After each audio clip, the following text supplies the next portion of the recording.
art contests. Should you participate in them, or is it just a waste of time?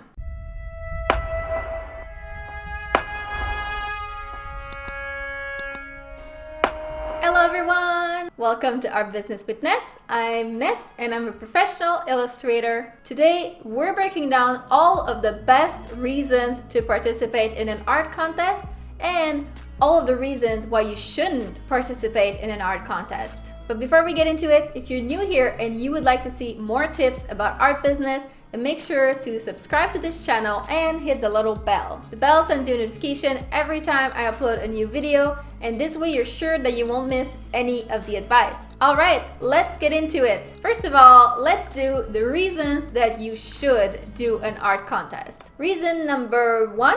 It's a fun challenge. The best reason to do anything is if you're having a lot of fun doing it. An art contest can really be a lot of fun. Of course, not everything will be your cup of tea, but if you come across a contest topic that you think, wow, that sounds so fun, or something you think will be a really nice challenge and help you push forward and improve yourself, then definitely participate. It's a really great reason to take part. Number 2, it motivates you. Let's face it, having a deadline can really set a fire under our butts. Contests can be really motivating and help us get stuff done. I know a lot of artists who routinely participate to challenges like Inktober, Folktale Week, or the SVS Learn contest just because it really motivates them to keep going. If that's how you're wired to, then contests could be a really good thing for you. Number 3, it helps you create portfolio work. Contests can be a really great way to create new portfolio pieces. When the prompts are done well, they will push you in the right direction to create a piece that's really complex and interesting and will make a very good addition to your portfolio. With the added motivation of the deadline, participating in art contests can really help you crank out a few portfolio pieces quite quickly. And number 4, the potential prizes and exposure. Of course, a lot of contests also have prizes and rewards. Many contests have quite hefty monetary rewards, and other offers amazing boons like a meeting with art director, a portfolio review, or things like that. Some of them can also be great exposure. And I know, artists, when we hear that word exposure, we're like, ugh. Because yes, most of the time, exposure really isn't all that it's cracked up to be. It mostly depends what kind of exposure it is,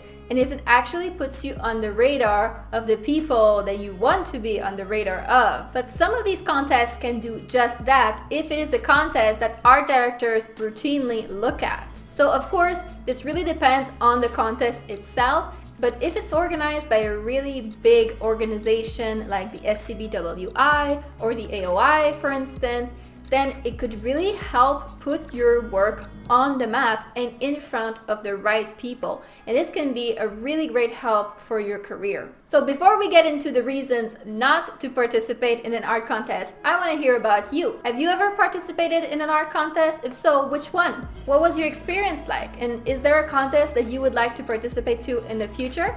Let me know in the comments down below. But now, let's get into the reasons that you shouldn't participate in an art contest. There are also a lot of reasons why sometimes an art contest is really not what you should be doing. And a lot of time, this depends on the contest itself and how it's set up. So let's dig into those reasons. Reason number 1, you have more pressing priorities. Yes, contests can help you come up with more portfolio pieces, but only if they're related to your market. So for instance, if you're a children's book illustrator and you come across a contest to design a billboard for Coca-Cola, while yes, I agree, that sounds like a really cool opportunity, but is this really the thing that's going to help you with your children's book illustration career? It's good to have some clarity on what your immediate and long-term goals are, and this will help you make this sort of decision when you come across a contest to decide if it's actually going to help you or not. And if a contest is not in line with those goals, then you should definitely pass it up. Reason number 2, you don't find the topic inspiring. If the specific topic of this contest sounds really boring or uninspiring to you, then it is a sure sign that you shouldn't enter. Even if it's a contest that you enter monthly, If this topic doesn't appeal to you, what are the chances that you're actually going to come up with an interesting piece from that? So for instance, I really don't enjoy drawing robots. I don't want to draw robots at all. So if there's an art contest and the topic is robots, I'm out of there. Because as artists, most of the time we do our very best work when we're really into it. So if you're not going to have a good time, it's not worth entering. Reason number 3, the organizers get your copyrights. There are a lot of very shady contests out there, so we always have to be very careful, especially if the contest is organized by a private company.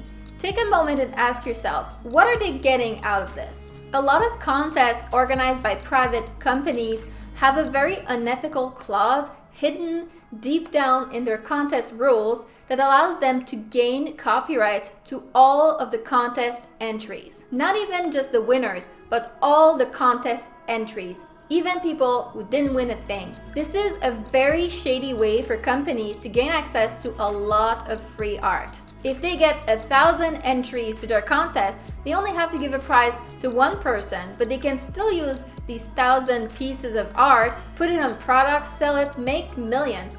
And legally, they wouldn't owe a penny to the artist. So we have to be really careful with these contests.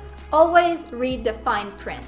Reason number 4, there's an entry fee. Now, not all contests that have an entry fee are scams. Some of them, for instance, are organized by non-profit organizations, and they use the entry fees as a way to raise money for the big prize and also just to pay for their staff that organize the event. However, it's good to be especially careful whenever someone asks you to open your wallet, especially if the contest is organized by a private company. If that's the case, there really shouldn't be any reason for them to ask for an entry fee. So be really careful and do your homework before you pay any money to enter a contest. And reason number 5, the prize isn't worth it. Contests work on the principle of risk versus reward. You spend a lot of time working on your entry with the risk that maybe if you don't win, all that work would have been for nothing. There has to be a good enough reward for you to take that risk. I see a lot of contests from private companies where the prize is only the average rate that they should have paid you for the artwork anyway, or sometimes even lower.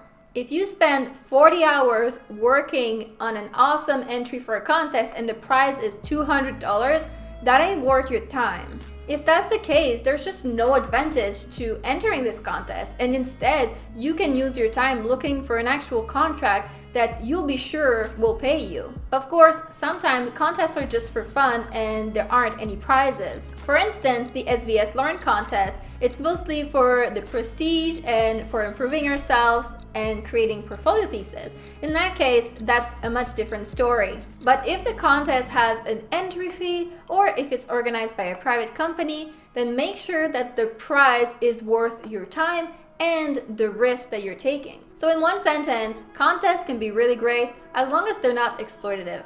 It's really hard to have fun with a contest when you feel used. It's very important to read all the fine print and make sure that everything is on the up and up before entering.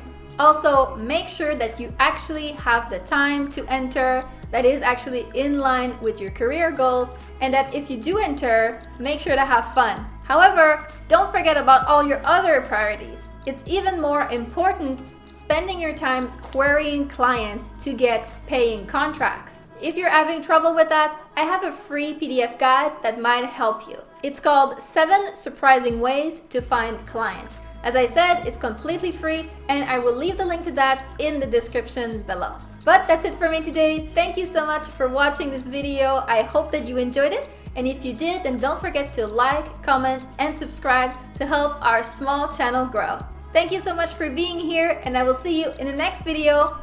Bye bye!